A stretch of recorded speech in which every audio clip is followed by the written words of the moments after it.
Ono abuuza nti nzikirizibwa okufuuyira omuddo oguli mu ntaana, yani wakati w'entaana nga ebijja oba limbo oba ebifaanako bwe bityo, nembeera nga ngufuuyira n'ebbomba, yani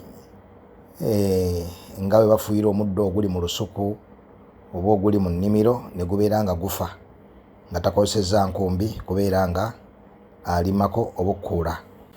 Alhamdulillah wassalatu wassalam ala rasulillah sallallahu alayhi wasallam.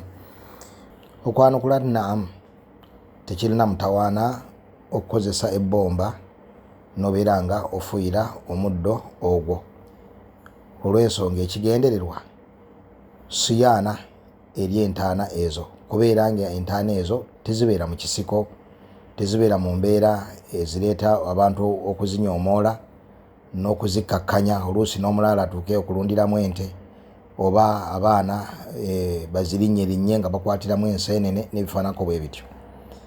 Entaana we ziri wagwana okubeera nga wakuumibwa nga wakitiibwa, nga ahadithi empitirivu ezitulagira okugulumiza entaana engulumiza eya shariya etali mu kusukka nsalo, omuli okuziwandiikako, omuli okuzizimbako era n'okuzinyoomoola, omuli omuntu ogenda mu bifo bwe bityo n'afuyisaamu oba n'abeera nga azituulako. Ebyo byonna Obusiraamu bwabigaana. Twagaanibwa okugulumiza entaana engulumiza etali efuluma ku kigero kya shariya, ng'okuzizimbako n'okuziwandiikako, okuziteekamu amataala n'ebifaanako bwe bityo.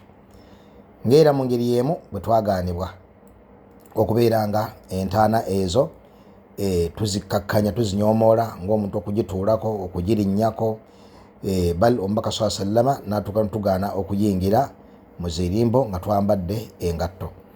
N'olwekyo Omusiraamu agwana amanye nti entaana ezo zirina ebiragiro ku sayidi zombiriri. Tetukkirizibwa kuziwandiikako nga Nabbi sallallahu alayhi wa sallam yagaana mu hadithi ya Jaabir ibn Abdillah eri mu Sahih Imam Muslim, yagaana okuziwandiikako, yagaana okuzizimbako n'ebifaanako bwe bityo. Kadhalik n'agaana okuzinyoomoola ku sayidi endala. Kakati ekigendererwa kujja mu muddo ogwo, omuntu abanga alina ebbomba nga erimu eddagala n'afuuyira omuddo ogwo ne gubeera nga gufa, entaana ne zibeera nga zeeyolese bulungi, ekyo tekirina mutawaana. Oli wa ddembe okulimamu n'enkumbi, oli wa ddembe okukuula omuddo ogwo, era mu ngeri y'emu oli wa ddembe okubeera nga ogufuuyira bufuuyizi. Ezo enkola zonna essatu oli wa ddembe okubeera nga ozikozesa. Naam.